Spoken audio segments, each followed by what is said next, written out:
నమస్తే. ఇన్నాళ్ళు నన్ను సపోర్ట్ చేస్తూ, ఎంకరేజ్ చేస్తూ మీ ప్రేమని నాకు అందిస్తున్న ప్రతి ఒక్కరికి కృతజ్ఞతలు. అలాగే ఈ వీడియో కూడా ఖచ్చితంగా మీకు ఉపయోగపడుతుంది. లైక్, షేర్ అండ్ సబ్స్క్రైబ్ చేసి మీ సపోర్ట్‌ని నాకు అందించండి. అలాగే ఈ వీడియో పట్ల మీకున్న అభిప్రాయాన్ని కామెంట్ సెక్షన్‌లో కామెంట్ చేసి తెలియజేయండి. ఇప్పుడు వీడియోని చూద్దాం. నమస్తే, వెల్కమ్ టు అవర్ ఛానల్. నేను పద్మిని. ప్రస్తుతంతో పాటు ప్రముఖ ఆధ్యాత్మికవేత్త, జ్యోతిష పండితులు, హస్త సాముద్రిక నిపుణులు వైవిఎస్ఎస్ గిరిరావు గారు మనతో పాటు ఉన్నారు. మాట్లాడదాం. సార్ నమస్కారం అండి. నమస్తే అమ్మా. మన ఇళ్లలోకి రకరకాల క్రిములు, లేకపోతే కీటకాలు, లేకపోతే పక్షులు ఏవో వస్తూనే ఉంటాయి. ఎందుకంటే అందరం కలిసే ఉండాలి కదా. వాటి ప్లేస్ ని కూడా ఆక్రమించేసి అడవుల్లో కూడా ఇల్లు కట్టేసుకుంటే మరి పాములు ఇంట్లోకి వస్తాయి. మరి ఏం చేస్తాం, రాకుండా ఎందుకుంటాయి. అయితే కొన్ని మాత్రం ఖచ్చితంగా అశుభం, ఖచ్చితంగా శాస్త్రం కూడా చెప్తూ ఉంది. అది మరి దానికి సైన్స్ కూడా రిలేట్ అయ్యే ఉంటుంది. ఇప్పుడు గబ్బిలం ఇంటికి లోపలికి వస్తోంది అని అంటే చీకటి ఉంది లేదా చెత్త ఉంది అని ఏదో సైంటిఫిక్ రీజన్ ఖచ్చితంగా ఉంటుంది. కొన్ని శుభ సూచకాలు కూడా ఉంటూ ఉంటాయి. ఈ రెండింటిని ఒకసారి చెప్పండి. ఏవి మన ఇళ్లలోకి లోపలికి వచ్చేస్తే అశుభం, ఏది వస్తే శుభం అనేది ఒకసారి. ఇక్కడ శకున శాస్త్రం అంటే ఏంటి? ప్రధానంగా ఒకటేమో ఏదైనా కొత్త వస్తువు కొనేటప్పుడో, కొత్త ఇంటికి వెళ్ళేటప్పుడో, కొత్త చూసేటప్పుడో, లేకపోతే కొత్త సంబంధాలు కుదుర్చుకునేటప్పుడో, లేకపోతే ఏదైనా పని మీద బయటకు వెళ్ళేటప్పుడు అదొకటి. అలాగే ప్రయాణాల్లో మనం బయలుదేరి వెళ్తూ ఉంటాం కదా. వెళ్తూ ఉన్నప్పుడు వచ్చేటువంటి ఎదురు వస్తే మంచిదని ఉంది. దాంతోపాటు మీరు చెప్పినట్టుగా మన ఇంట్లో మనం ఉన్నప్పుడు మన ఇంట్లోకి అనుకోకుండా కొన్ని రావడం జరుగుతుంటుంది. ఇవి మనకి పక్షుల రూపంలో ఉండొచ్చు, జంతువుల రూపంలో ఉండొచ్చు, క్రిమి కీటకాదుల రూపంలో ఉండొచ్చు. అంటే ఏంటంటే మనకి పిపీలకాది బ్రహ్మ పర్యంతం అంటారు. ఈ బ్రహ్మ అనేది హైయెస్ట్. అందులో సంస్కృత శ్లోకంలో వేదంలో చెప్తే పిపీలకం. పిపీలకం అంటే ఏంటంటే చీమ. అదే చీమ అంటే చీమని కూడా మన పౌరాణికంలో ఐడెంటిఫై చేశారు అని చెప్తున్నారు. ఇప్పుడు ఏంటంటే మామూలుగా ఐహికాన్ని మిగతా వాటిలో చెప్పేటప్పుడు ఇది పౌరాణికమైన ఆధారం ఏదైనా ఉందా శ్లోకం చెప్పి ప్రామాణికం ఏంటంటారు కదా. పిపీలకాది బ్రహ్మ అంటే చీమని ఐడెంటిఫై చేసి చెప్పడం జరిగింది అక్కడ. ఈ పిపీలికంలో ఏంటంటే మీకు ఈ మీరు చెప్పినట్టుగా ఈ గబ్బిలా లోపలికి వస్తాయి ఏంటంటే బాగా వాతావరణంలో పొల్యూటెడ్ ఉన్నప్పుడు మాత్రమే అక్కడ అంటే ఆక్సిజన్ దొరకనటువంటి అంటే అలా ఉన్నటువంటి పీరియడ్లో బాగా క్లోజ్ చేసేసేసి పాడుబడిన ఇళ్లలోకి వస్తాయి. కానీ మీకు గుడ్లగూబ అని ఉంది. గుడ్లగూబ ఈ పాడుబడి ఆవాసం కోసం రాదు. మీకు నేను లైఫ్లో కూడా నేను చూశాను, 2 ఇన్సిడెంట్స్ చూశాను. అనుకోకుండా గనక గుడ్లగూబ ఇంటిలోకి వచ్చి గనక వెళ్ళిపోతే, జస్ట్ అలా ఎగురుకుంటూ వచ్చి ఇంట్లోకి వచ్చి వెళ్ళిపోతే, ఆవరణ లోపలికి అంటే కాంపౌండ్ వాళ్ళ లోపలికి కనుక వచ్చి వెళ్ళిపోయిందంటే మరణము ధ్రువం. ఖచ్చితంగా మీకు వితిన్ 6 months లో ఆ ఇంట్లో మీకు మరణం అనేది జరుగుతుంది. అంటే నేను ప్రాక్టికల్గా ఏంటంటే పుస్తకాలు చదివినప్పుడు వేరును, నేను ప్రాక్టికల్గా నేను దర్శిలో ఉండగా నాకు ఉపనయనం కొత్తల్లో నాతో ఒకటి ఉపనయనం చేసుకున్నారు. ఒకళ్ళు వాళ్ళ ఇంట్లోకి వచ్చి వెళ్ళిందంటే మా నాన్నగారు సరే నాన్న ఏదో సంపక్షం చేసుకో ఏదో చేసుకో అని చెప్పారు. కానీ వితిన్ 6 months ఆయన ఇంట్లో చూశాను. తర్వాత నాకు నా లైఫ్లో జరిగింది మా ఇంట్లో కూడా మా అపార్ట్మెంట్లోకి వచ్చి వెళ్ళినప్పుడు నేను చూశాను, నా కళ్ళతో చూశాను. మా ఇంట్లోకి వచ్చి వెళ్ళిన తర్వాత ఏంటంటే నేను అనుకున్నాను, నేను అంటే జనరల్గా ఏంటంటే మనసు ఆలోచిస్తుంది కదా, అంటే ఇంకో ఎవరో అనారోగ్యంతో ఉన్నారు పెద్దవాళ్ళు ఉన్నారులే అనుకున్నాను. కానీ మా ఇంట్లోనే జరిగింది కనుక ఏంటంటే అది ఇలా ఉంటుంది. అంటే కొన్ని అది అపశకునం అనమాట. గుడ్లగూబ లేకపోతే గబ్బిలమా అండి? గబ్బిలం కాదు, గుడ్లగూబే.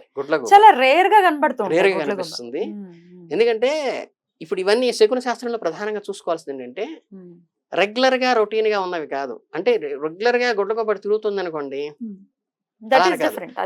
అసలు మనకి గత 30 ఏళ్ళలో 20 ఏళ్లలో ఇప్పుడు గుడ్లగూబ మనం చూసుండం.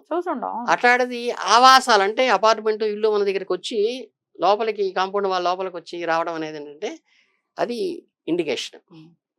అట్లాగే మీకు శుభశకునానికి వచ్చేసరికి ఈ పిపీలకి ఉన్నాను చూసారా, నల్లచీమలని. ఈ నల్లచీమలు చాలా శుభప్రదం. అంటే మీకు ఇందులో కూడా క్లియర్ గా చెప్తున్నాను. కొన్ని విలేజ్ల్లో ఉండి రెగ్యులర్ గా ఇంట్లో చీమలు ఉంటాయి, 24 hours ఉంటాయి, లేకపోతే 2-3 రోజులకి చీమలు కనిపిస్తూ ఉంటాయి. మాకు అది రొటీన్ అనుకున్న దగ్గర కాదు. మీరు సోఫిస్టికేటెడ్ హైదరాబాద్ సిటీలోనో గుంటూరు సిటీలోనో ఉన్నప్పుడు మీరు అపార్ట్మెంట్లో ఉన్నారు, లేకపోతే చక్కగా మొజాయిక్ టైల్స్ వేసిన ఇక్కడ ఉన్నారు, ఇక ఎక్కడ చీమ వచ్చే అవకాశం లేదు, మట్టితో అలికింది కాదు ఇది. కాదు కదా, చల్లదనం ఏమి చల్లదనం ఉండదు కదా. అలాంటిది చీమ ఇంత ఉంటుంది, అది 4 అంతస్తులు ఎక్కి అక్కడ దాకా ఎత్తుక్కుని అక్కడ మీ వాకిట్లోకి వచ్చి మీ ఇంట్లోకి వచ్చి తిరగాల్సిన, అంటే ఇది అబ్నార్మాలిటీ ఉంది. మీకు ఒకసారి గమనిస్తే ఏంటంటే చాయిస్ లేదు ఎక్కడ. అటువంటి దగ్గర గనక మీకు నల్ల చీమలు గనక గుత్తులు గుత్తులుగా వచ్చినాయండి ఇంట్లోకి, అది చాలా ఒక శుభకార్యం మీ ఇంట్లో జరుగుతుంది అంటానికి ఇండికేషన్. అందుకని ఏంటంటే వాటికి ఏదైనా చక్కగా వేయండి, ఏదైనా చక్కెర వేయండి వేయండి అని. చాలా మంది జీవితంలో కూడా ఏంటంటే చక్కగా ఆ చీమలు వచ్చినప్పుడు ఆ శుభాలు జరుగుతుంటాయి.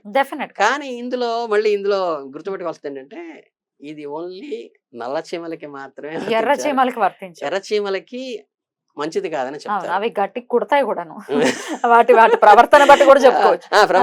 హామ్ చేయవు, జనరల్ గా హామ్ చేయవు. మీకు చిన్న మాట ఇదే, ఎందుకంటే మీరు ఎందుకు అనుకోకుండా అన్నారు కానీ, ఇప్పుడు సద్గురు అంటే ఎవరయ్యా అన్నారంటే, ఎవరి సన్నిధిలో కూర్చుంటే మనం, లేకపోతే ఏ టెంపుల్లో మనం కూర్చుంటే మనసు ప్రశాంతంగా అయిపోతుందో ఆ ప్లెజెంట్ గా అయ్యే ప్రదేశాన్ని మీకు సూటబుల్ సోల్ ఎదుటి వాళ్ళ కింద లెక్క అన్నమాట.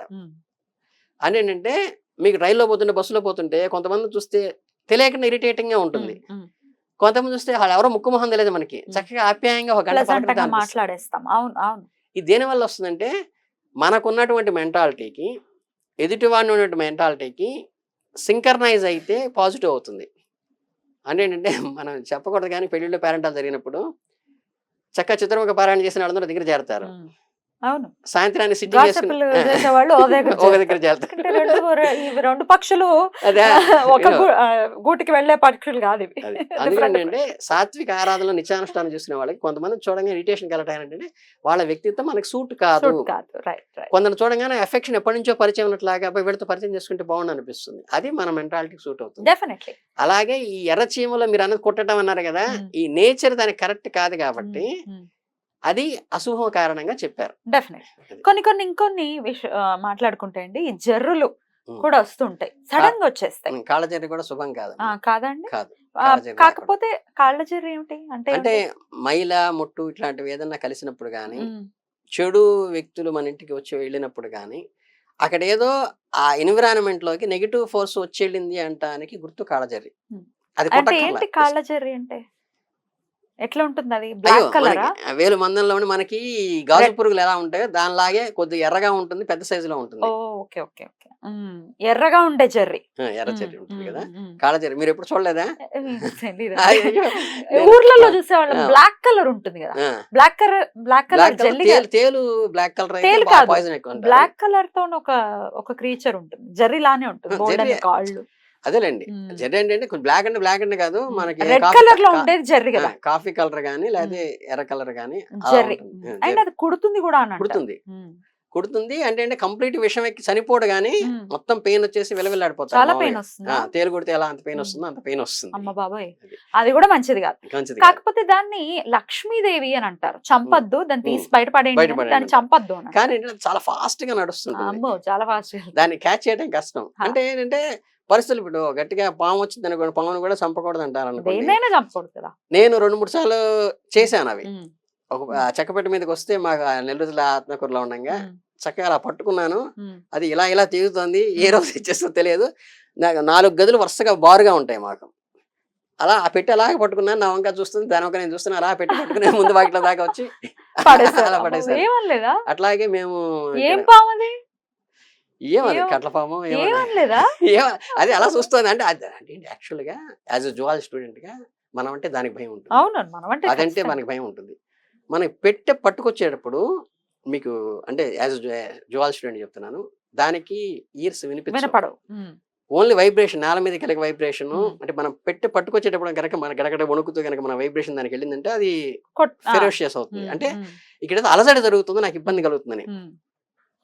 ఇంకోటి ఏంటంటే ఫండమెంటల్ గా నేను లైఫ్ లో అనుభవించింది, ఒక కుక్క కానీ, జంతువు కానీ, పులి కానీ, సింహం కానీ, తేలు కానీ, పాము కానీ, ఇవన్నీ ఏంటంటే అంటే మన అబ్జర్వ్ చేస్తూ కంటిన్యూ మనం అబ్జర్వ్ చేసేవి మనకి ప్రేమగా అఫెక్షన్తో, అబ్బా కుక్క పిల్ల భలే ఉందిరా, ఇదేంటి ఇక్కడ పడుకుంది అంటే అది తోకాపుకుంటూ వస్తుంది, ఇదేంటి ఇక్కడ వస్తుంది కరుస్తుందేమో అని భయపడుతూ వణుకుతూ వెళ్తే అది ఆటోమేటిక్ గా రైజ్ అవుతుంది. అదే కుక్క అదే వీధిలో, ఇది ప్రాక్టికల్ గా ఉంటుంది. అలా నేను పట్టుకుని వెళ్ళిపోయి. అట్లాగే నేను యజ్ఞానికి వెళ్తాం మేము జనవరికి సంక్రాంతికి రాజమండ్రి దగ్గర. అక్కడ కూడా ఒకసారి దీంట్లోకి వస్తే మనకి శారీ బట్టలు ఉంటాయి కదా, బాబోయ్ అందులో ఉందా దాంట్లోకి ఆ అట్టపెట్టి ఒకటి కాళ్ళకి తీసుకుని ఇలా పెట్టి ఆ బాత్రూమ్ దగ్గరికి వెళ్తే అందులోకి ఎక్కేసింది.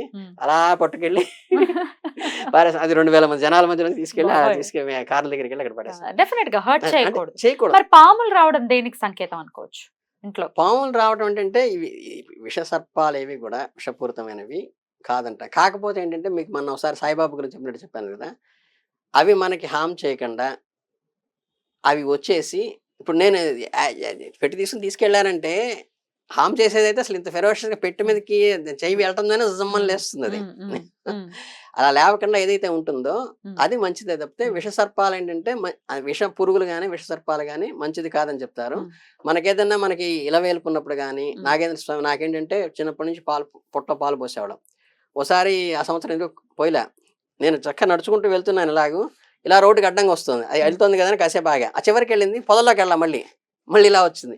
అలా దాదాపు ఒక 5 నిమిషాల్లో బాబాయ్ మనకి దారికి అడ్డం వస్తుంది, ఆపుతోంది తప్పితే మన జోలికి రావట్లేదు. గుర్తు చేస్తోంది అనుకోవచ్చు. అది అవి రికలెక్ట్ చేస్తున్నాయి, మీకు ఏదో చెప్పాలని సందేశం ఇవ్వాలని రికలెక్ట్ చేస్తున్నాయి అని.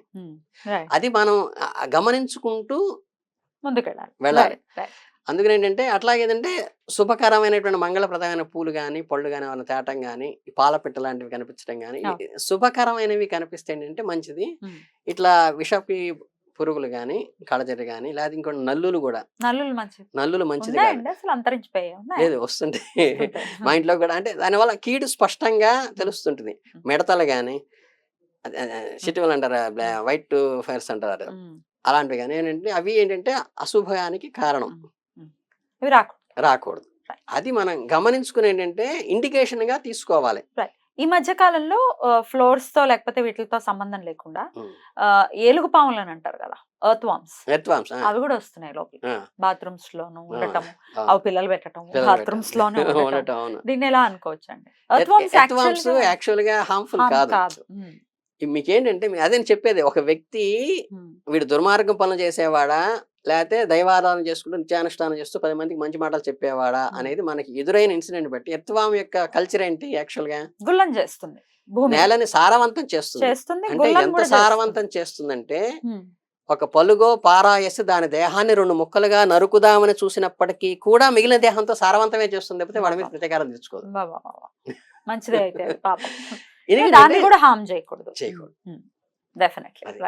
అందుకని ఏంటంటే మీరు ఏదైతే గనక శుభ లక్షణాలు ఉంటాయో అవి మనకి శుభకరము అని తీసుకోవాలి. దాని నేచర్ బట్టి మనుషులు కూడా అంతే, నేచురల్ గా అర్థం చేసుకోవచ్చు. మనకి ఎటువంటి మనుషులు కొత్తగా పరిచయం అవుతారో, కొత్తగా మన ఇంటికి అనుకోకుండా ఎవరెవరు వస్తున్నారని వాళ్ళ నేచర్ ని బట్టి మనకి శుభం మూమెంట్ జరగబోతుంది, అశుభం జరగబోతుంది. అర్థమవుతుంది. చాలా బ్యూటిఫుల్ గా ఎక్స్ప్లెయిన్ చేశారండి, కృతజ్ఞతలు. చాలా సంతోషం.